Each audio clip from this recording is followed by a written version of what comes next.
ada di sebelah sana itu ya sekretaris. Jadi tapi baiknya saya perkenalkan masing-masing. Saya mulai dari saya saja. Saya nama lengkap saya Robert Octavianus Lim. Itu doa ulama ya. Inaya doa. Tapulana abdi pama hari pama mare. Pada apa ya dulu ingat di panggilan. Yang kedai pakai lihamu pastinya. Meaci apa tak ada oke, saya pergi lihamunya, tapi saya bisa berbahasa satu. Jadi nanti boleh bicara berbahasa satu bisa. Nah saya di organisasi ini kapasitas saya sebagai salah satu koordinator, divisi, divisi. Jadi organisasi ini ada pengurus, ada ketua sekretaris bendahara, ada divisi. Nah, saya adalah salah satu pengurus divisi, koordinator divisi advokasi dan hak asasi manusia. Jadi koordinator divisi HAM saya. Nah, bahkan sering dipakai teman-teman juga.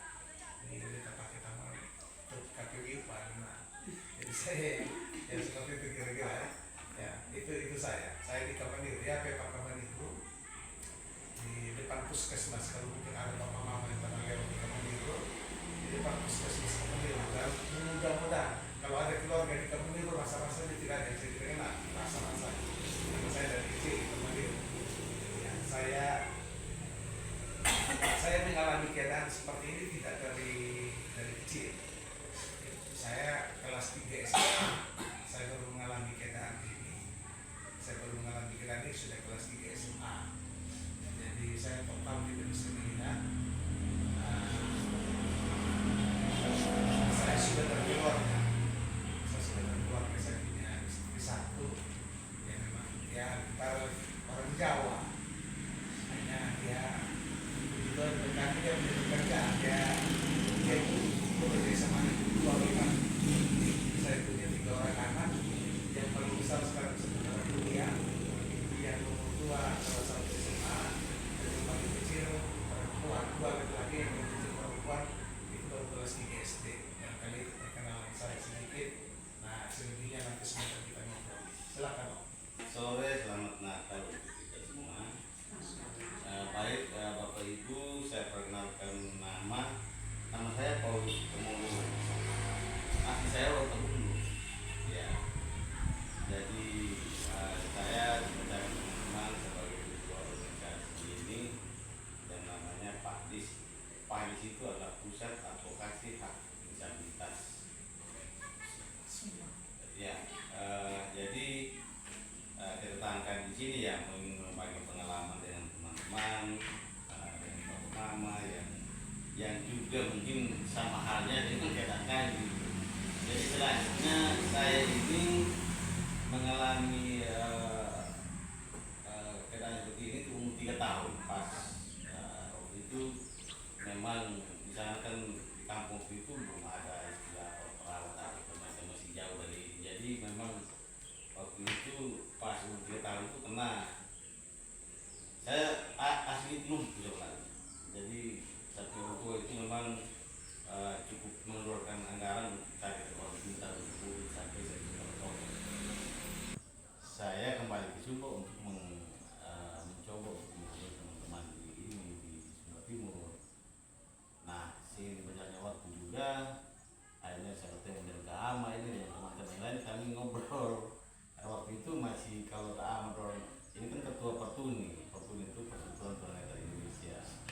Jadi bagaimana kami sekarang mulai untuk bersosialisasi tentang ya apa sih organisasi sebenarnya, manfaatnya apa, lalu bagaimana dengan keadaan teman-teman di sini. Ya kami ingin kita berbagi pengalaman begitu, sehingga ya mungkin dari hal-hal itu nanti mungkin kita akan mencoba mengikuti semua ini satu kabupaten ini, sehingga kita bisa ya barangkali kita bisa kita bersuara ke pemerintah bahwa kita ini sebenarnya sebagai warga Sumba Timur dan punya hak juga yang sama dengan teman-teman yang non disabilitas gitu. Jadi yang paling penting itu ya memang kita bagaimana untuk menyatukan suara supaya kita bisa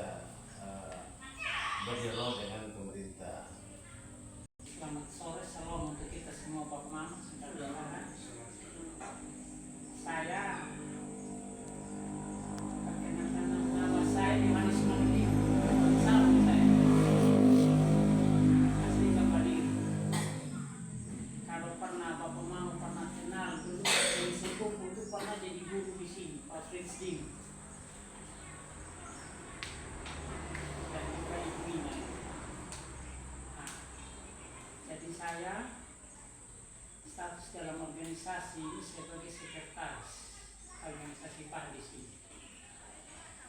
Nah, sementara kami di Sumba Timur memang ada juga organisasi Pertuni yang ketuanya kakak Robert sebelah sana. Kalau di Pertuni saya sebagai pengawas. Ya, untuk status saya masih sendiri, masih bujang Pak Man. Nah, tapi kami ini saudara-saudara yang ada di sini. Karena ada juga bantuan-bantuan dari pemerintah Mama yang berbentuk dalam skala harus berorganisasi, tidak bisa individual. Nah itu jadi kami punya tujuan datang ke depan saudara-saudara di sini supaya kami bisa saling kenal, bisa bergabung dengan kami di organisasi ini. Karena ini organisasi PADI dia ragam disabilitas, bukan cuma netra, ada semua di dalam sini, fisik, ODGJ,